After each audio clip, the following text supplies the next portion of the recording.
اعوذ باللہ من الشیطان الرجیم بسم اللہ الرحمن الرحیم الحمد للہ رب العالمین والصلاۃ والسلام علی اشرف الانبیاء والمرسلین۔ معزز ناظرین السلام علیکم۔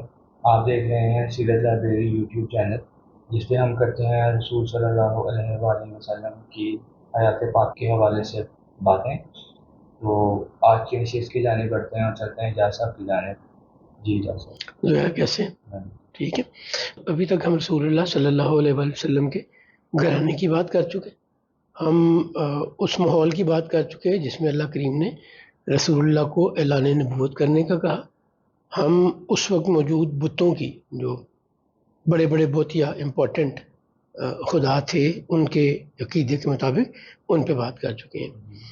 ہمارے ایک مہربان ہیں، میرے استاد ہیں پروفیسر وسیم قریشی صاحب، انہوں نے ہماری توجہ دلائی ہے کہ ہم نے جب رسول اللہ صلی اللہ علیہ وسلم کے گھرانے کی بات کی تو ہم نے ام کلثوم بنت محمد، سب سے بڑی صاحبزادی رسول اللہ صلی اللہ علیہ وسلم کی، اور سیدہ فاطمہ سلام اللہ علیہ سب سے چھوٹی صاحبزادی کے متعلق ڈیٹیل سے بات کی، جبکہ رقیہ بنت محمد سلام اللہ علیہ اور ام کلثوم بنت محمد سلام اللہ علیہ کے متعلق ڈیٹیل سے بات نہیں کر پائے۔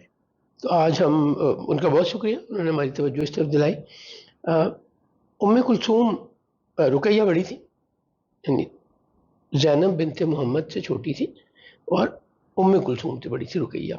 رقیہ کا نکاح کم عمری میں ابو لہب کے بیٹے عتبہ سے ہو گیا، اور ام کلثوم کا نکاح عتیبہ کے ساتھ ہو گیا، جو کہ ابو لہب کا ہی بیٹا تھا۔ رسالت میں آپ صلی اللہ علیہ وسلم کی دو صاحبزادیاں، دو بیٹیاں ابو لہب کے گھر تھی، نکاح ہوئے تھے، ابھی رخصتی نہیں ہوئی تھی۔ یہ اعلان نبوت سے پہلے کی باتیں ہیں، رسول اللہ صلی اللہ علیہ وسلم نے ابھی اعلان نبوت نہیں کیا تھا۔ اور میں یہ بات بہت دفعہ کہہ چکا ہوں کہ اعلان نبوت سے پہلے رسول اللہ واز ڈارلنگ آف مکہ، بڑے امپورٹنٹ تھے، سب لوگ بڑی محبت کرتے تھے۔ اور ابو لہب اور اس کی بیوی ام جمیل نے جب یہ دیکھا کہ رسول اللہ اور سیدہ خدیجہ کی صاحبزادیاں بیٹیاں خوش شکل بھی ہیں، خوش مزاج بھی ہیں، طریقے سلیقے کی بھی ہیں، ویلیوز بہت اچھی ہیں، بابرکت ہیں، تو انہوں نے خواہش کی کہ ان کا ہمارے بیٹوں سے نکاح کر دیں۔ اور چونکہ رسول اللہ کا چچا تھا ابو لہب، تو خاندان بھی برابر کا، قبیلہ بھی ایک ہی، اور ابھی تک ابو لہب اس طرح ایکسپوز بھی نہیں ہوا تھا رسول اللہ کی دشمنی میں، نہ ام جمیل نہ ابو لہب۔ اور ابو لہب بڑا ذہین تھا۔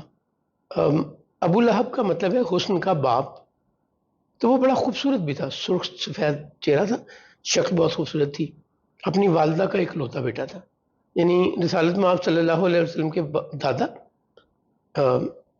جناب عبداللہ کے والد اور ابو لہب کے والد باپ ایک ہیں، بٹ جو مائیں ہیں وہ ابو لہب کی ماں ڈفرینٹ تھی اور سیدہ جناب عبداللہ کی والدہ مختلف تھی۔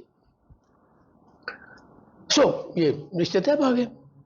جب رشتے طے آ گئے تو ابھی رخصتی نہیں ہوئی تھی، تو سرکار ختمی مرتبہ صلی اللہ علیہ وسلم نے اللہ کے حکم پر صفا پہاڑی پر لوگوں کو جا کے کہا یا صباحا یا صباحا۔ مکہ میں یا صباحا کا مطلب یہ ہوتا تھا کہ آؤ اکٹھے ہو، کوئی امپورٹنٹ اناؤنسمنٹ، کوئی بات کرنی ہے۔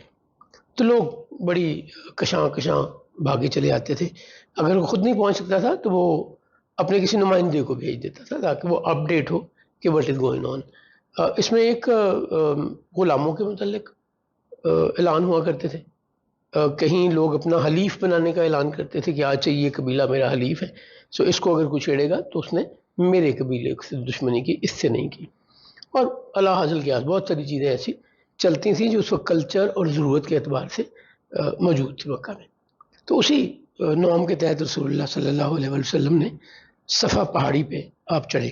اچھا، جن کو ابھی تک یہ سعادت نہیں ملی اللہ کریم کے گھر وزٹ کرنے کی، عمرہ یا حج کرنے کی، تو وہ صفا پہاڑی کو سمجھ نہیں سکتے۔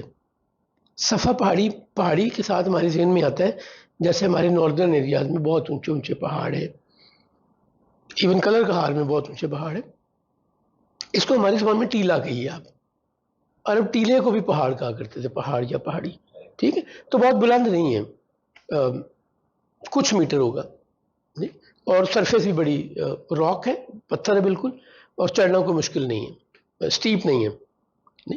جب آپ صحیح کرتے ہیں، اگر آپ بیت اللہ کے گراؤنڈ لیول پہ صحیح کریں تو آپ کو تھوڑا سا چڑھنا پڑتا ہے صحیح شروع کرنے کے لیے صفا پہاڑی پہ، اور دوسری طرف آپ جاتے ہیں مروہ پہ.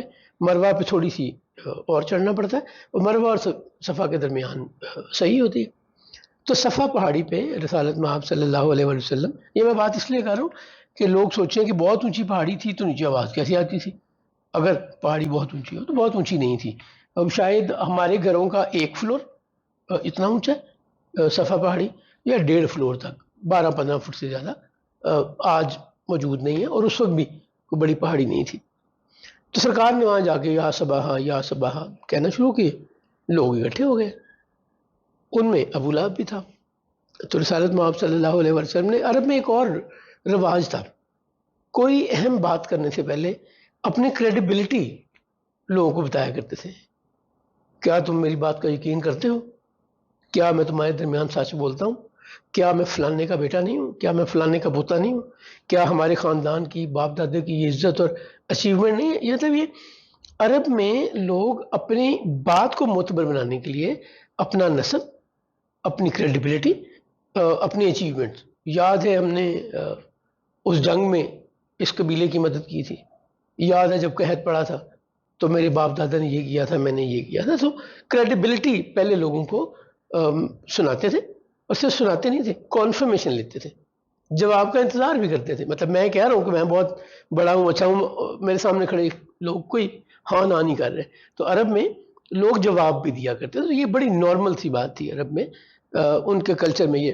اور اگر آپ دیکھیں قرآن کریم کا اسلوب، تو اللہ کریم بھی جگہ جگہ کہتے ہیں یاد کرو جب میں نے آدم علیہ السلام کو فرشتوں کے سامنے پیش کیا، یاد کرو جب یعقوب علیہ السلام کا آخری وقت آیا، اور بہت سی جگہوں پہ قرآن کریم. تو یہ عرب کا اسلوب ہے بات کرنے کا.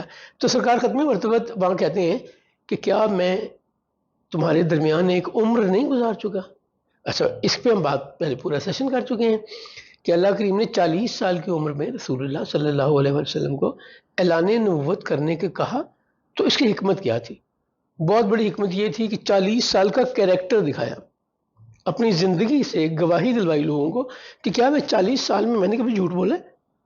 وہ ہیرکل بادشاہ تھا نا شام کا، تو اس نے جب رسالت مآب نے اسے خط لکھا کہ ایمان لے آؤ، دہیا بن خلیفہ کلبی رسول اللہ کا خط لے کر گئے، تو اس نے کہا پتہ کرو کہ کوئی عرب تاجر یہاں آئے ہوئے ہیں.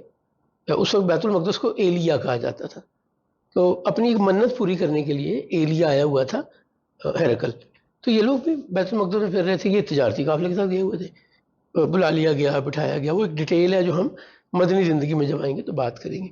تو وہ پوچھتا ہے ابو سفیان سے، ہیرکل پوچھتا ہے روم کا بادشاہ کہ کیا جس نے نبوت کا دعویٰ کیا ہے اس نے کبھی جھوٹ بولا؟ تو ابو سفیان کہتے ہیں نہیں، اس نے کبھی جھوٹ نہیں بولا، وہ صادق اور امین ہے.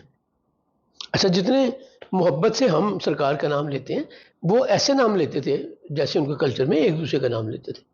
نہیں، تو اب ابو سفیان نے کہا نہیں، محمد نے کبھی جھوٹ نہیں بولا.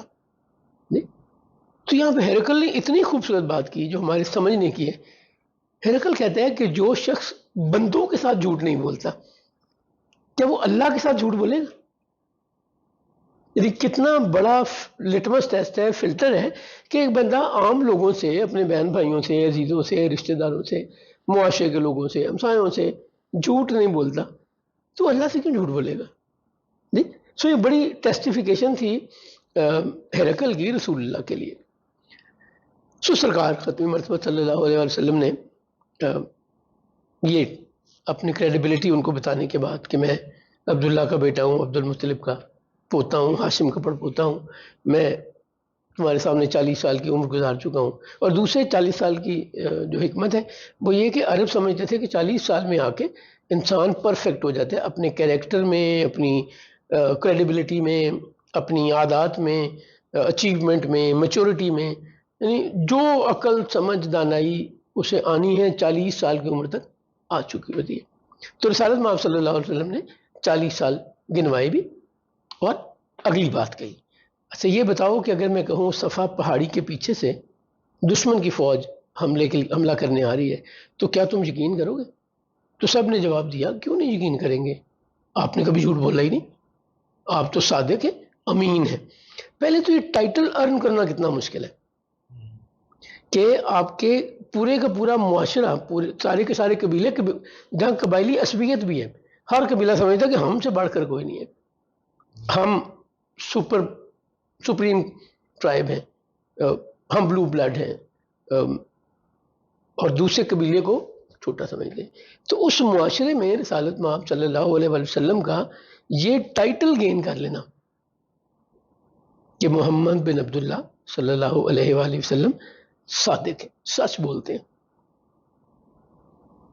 اب جب سرکار نے کہا تو سب نے یکتمان ہوگا، نہیں ہم یقین کریں گے کیونکہ آپ نے کبھی جھوٹ بولا ہی نہیں، کیوں جھوٹ بولیں گے؟ تو پھر سرکار نے یہ کانفرمیشن لے لی، اپنی کریڈیبلٹی پہلے دکھا لی، اپنا حسب نسب بتا دیا، قبیلہ بتا دیا، اپنی زندگی کے 40 سال بتا دیے، یہ بھی بتا دیا کہ میں سچ کے علاوہ کچھ نہیں کہتا۔ تو آپ نے کہا کہ پھر میں تمہیں بتاتا ہوں، ایک اللہ کی عبادت کرو، جی وہی اس کائنات کا مالک ہے۔ اچھا، اس پہ ان کی زیادہ آتی تھی ان کے بلیفز پہ، کیونکہ وہ تو بہت سارے بتوں میں بلیو کرتے تھے جس کی ڈیٹیل ہم ڈسکس کر رہے ہیں۔ تو ابو لہب نے اشارہ کر کے انگلی کا اشارہ کر کے کہا محمد تمہارا ستیہ ناش ہو، تم نے ہمارا دن برباد کیا اور ٹوٹ جائے تمہارا یہ ہاتھ جس سے اشارہ کر کے تم ہمیں ڈرا رہے ہو۔ جب رسالت مآب صلی اللہ علیہ وسلم سمجھانے کے لیے میں یہ ایکشن کر رہا ہوں، کوئی نسبت تمثیل نہیں ہو سکتی۔ سرکار نے جب ان کو یہ کہا کہ دشمن کی فوج پہاڑ کے پیچھے سے، صفا کے پیچھے سے حملہ کرنے آ رہا ہے، تو آپ نے ہاتھ کا اشارہ کیا یہ سمجھانے کے لیے، نہیں؟ تو اس کے جواب میں ابو لہب نے کہا کہ ٹوٹ جائے تمہارا یہ ہاتھ جس سے تم ہمیں اشارہ کر کے ڈرا رہے ہو۔ اب یہ اللہ کریم کو سرکار ختمی مرتبہ صلی اللہ علیہ وسلم سے کتنی محبت ہے، کتنا احترام ہے۔ پہلے تو سورہ حجرات دیکھیں، سورہ حجرات میں اللہ کریم بڑی کلیئر پالیسی دیتا ہے کہ اے ایمان والو، میرے نبی پر ایمان لانے والوں، میرے رسول پر ایمان لانے والوں، اپنی آوازوں کو رسالت مآب صلی اللہ علیہ وسلم کی پچ سے نیچے رکھو۔ نہیں، یہ نہیں ہو رہا کہ سرکار بول رہے ہیں تو آپ کی آواز اونچی ہوگی، نہیں، اگر رسالت مآب 10 یونٹ آپ کی آواز کی آڈیبلٹی ہوتی تھی تو حکم دے دیا مومنوں کو کہ تمہاری آڈیبلٹی 10 یونٹ سے زیادہ نہ ہو، اس سے کم ہونی چاہیے۔ جی دوسری طرف فرمایا کہ جس طرح تم لوگ ایک دوسرے کو حجرے کے باہر کھڑے ہو کے آوازیں دیتے ہو اور بلاتے ہو، ایسا بھی نہیں کرو، انتظار کرو یہاں تک کہ وہ خود تشریف لے آئے۔ اب یہ ڈسٹنکشن اللہ دے رہا ہے کہ سرکار ختمی مرتبہ صلی اللہ علیہ وسلم کو اپنے جیسا عام آدمی نہ سمجھو، وہ میرے محبوب ہیں، وہ نبیوں کے، رسولوں کے سردار ہیں، آخری نبی ہیں۔ تو سرکار ختمی مرتبت کو ابو لہب کا یہ کہنا اللہ کریم نے اس قدر مائنڈ کیا کہ اللہ نے ایک پوری سورت نازل کی، سورہ لہب، تبت یدا ابی لہب وتب ما اغنی عنہ مالہ وما کسب سیصلی نارا ذات لہب وامرأتہ حمالۃ الحطب فی جیدہا حبل من مسد۔ اس کی بیوی کا اور ابو لہب دونوں کا انجام بھی اللہ کریم نے بتا دیا۔ اللہ کریم اتنا پرسنل ہو گیا۔ پہلے تو رسالت مآب صلی اللہ علیہ وسلم کے زمانے میں، سرکار کے زمانے میں کوئی نان بلیور نہیں ہے سرکار کے زمانے کا جس کا ذکر قرآن کریم میں آتا ہو۔ فرعون کا ذکر آتا ہے، حامان کا ذکر آتا ہے، جی طالوت کا ذکر آتا ہے، لیکن یہ پچھلے زمانوں کی باتیں ہیں، جی قابیل کا ذکر آتا ہے۔ سرکار کے زمانے کے نان بلیورز میں سے ابو لہب از دی اونلی ون جس کو اللہ نے نام لے کے پکارا، اتنا مائنڈ کیا کہ اللہ نے جواب دیا کہ ٹوٹ جائے تمہارا یہ ہاتھ جس سے تم اشارہ کر کے میرے محبوب کو سے مس بہیو کر رہے ہو، بدتمیزی کر رہے ہو۔ اچھا، اب یہ چونکہ یہ سورہ نازل ہو گئی، اب ابو لہب نے بجائے یہ سوچنے کے، سمجھنے کے کہ میرا بھتیجا مجھے بڑے وقت پہ اللہ کے حکم سے سمجھا رہا ہے، ڈرا رہا ہے، بتا رہا ہے کہ اگر میں ایمان نہ لایا تو جہنم کی آگ میں جلوں گا، میرا یہ حشر ہوگا، نہ میری اولاد میرے کام آئے گی، نہ میرا مال میرے کام آئے گا۔ یہ مکہ کے 4 بڑے رئیسوں میں سے ایک ابو لہب تھا۔ کہا جاتا ہے کہ اس کے پاس 4 کلو سونا تھا، جی اور اگین ہم چونکہ تولے میں زیادہ ڈسکس کرتے ہیں سونے کی بات، 80 تولے کا 1 کلو ہوتا ہے. 320 تولے سونا اس زمانے میں اس کے بعد تھا، جس زمانے میں آدھے تولے سے پوری زندگی گزر سکتی تھی. اکنامکس یا مہنگائی معاملات ایسے تھے. اللہ نے اعلان کر دیا. اب یہ بڑا جلتا بنتا وہ اپنے گھر آیا اور اپنی بیوی کو بھی بتایا، اور اس نے اپنے دونوں بیٹوں کو بلایا. عتبہ کو، جس کا نکاح سیدہ رقیہ بنت محمد سلام اللہ علیہ سے ہوا تھا، اور عتیبہ جس کا نکاح ام کلثوم بنت محمد سلام اللہ علیہ سے آیا تھا. ابھی ہے ہمارے پاس وقت؟ اچھا جی. رسالت مآب صلی اللہ علیہ وسلم کی تکلیف بڑھانے کے لیے انہوں نے اپنے بیٹوں کو کہا کہ تم دونوں محمد کی بیٹیوں کو طلاق دے دو. عتبہ نے شرط لگائی کہ سعید بن ابان بن سعید بن عاص کہ یا بیٹی سے میرا نکاح کرا دے یا اس کی بہن سے میرا نکاح کرا دے. یعنی سعید بن عاص کی بیٹی سے کرا دے یا اس کی پوتی سے کرا دے. سعید بن عاص بہت تگڑا اور بڑا روب والا سردار تھا. ہم نے پہلے ذکر کیا، وہ بتایا کرتا تھا کہ آج میں نے جو پگڑی باندھنی ہے، امامہ باندھنا ہے، وہ کس رنگ کا باندھنا ہے. تو پورے مکہ کو کسی کو اجازت نہیں تھی کہ اس دن اس رنگ کا امامہ باندھ سکے. وہ اتنا سخت روب اور اتھارٹی والا سردار تھا. اس کی عتبہ کی خواہش تھی کہ میں بڑے تگڑے گھر میں میرا نکاح ہو جائے اور میری ویلیو اس طرف سے بھی اور اس طرف سے بھی بہت بڑھ جائے. اس نے ابان بن سعید کی بیٹی سے شادی کر لی، سعید بن عاص کی پوتی سے شادی کر لی، اور سیدہ رقیہ کو طلاق دے دی. یہ پہلی زیادتی کی گئی رسول اللہ صلی اللہ علیہ وسلم اور سیدہ خدیجہ سلام اللہ علیہا کے ساتھ، ان کو تکلیف دینے کے لیے. یعنی کوئی ایشو نہیں تھا، کوئی پرابلم نہیں تھی، کوئی قصور نہیں تھا بیٹیوں کا سرکار کی کہ آپ کہیں جی انہوں نے یہ غلط کام کیا تو ہم برداشت نہیں کر سکتے. کچھ نہیں تھا ایسا. اور دوسری بات، ابھی تو رخصتی ہوئی بھی نہیں تھی. ٹھیک، یہ چونکہ اور یہ دونوں بیٹیاں سرکار پہ ایمان بھی لے آئیں. سرکار کی ساری اولاد بالکل شروع کے دنوں میں ہی سرکار کے اعلان نبوت کے شروع کے دنوں میں ہی ایمان لیے. ٹھیک، اب سیدہ فاطمہ پیدا ہی اعلان نبوت کے بعد ہوئی، تو انہوں نے تو آنکھ ہی اس ماحول میں کھولی جس میں سرکار ختم مرتبت تبلیغ کر رہے تھے، لوگوں کو سمجھا رہے تھے، اللہ کا حکم بتا رہے تھے. عتیبہ بہت ہی بدتمیز تھا. ایک تو یہ ہے کہ میری کسی سے نہیں بنتی، میں کسی سے مزید نہیں چلنا چاہتا، میری پارٹنرشپ ہے، میری رشتہ داری ہے، میرا تعلق ہے، میں نہیں کنٹینیو کرنا چاہتا. آئی کین آلویز سے بھائی میری آپ کی مزید نہیں چل سکتی، پارٹنرشپ نہیں چل سکتی، دوستی نہیں چل سکتی، رشتہ داری نہیں چل سکتی. نہیں، اس نے بھرے مجمع میں سب سے پہلے عتیبہ بن ابو لہب نے یہ کیا کہ سرکار کا کرتا پھاڑا. یعنی اگین سمجھانے کے لیے، ہمارے کلچر، پنجابی کلچر میں کسی کو گریبان سے پکڑنا ہم بہت مائنڈ کرتے ہیں کہ اس نے میرا گریبان پکڑ لیا. تو اس نے صرف گریبان نہیں پکڑا بلکہ پھاڑ دیا سرکار کا کرتا. اور دوسری بدتمیزی کی انتہا یہ کی کہ رسول اللہ کے چہرہ انور پہ تھوکنا چاہا.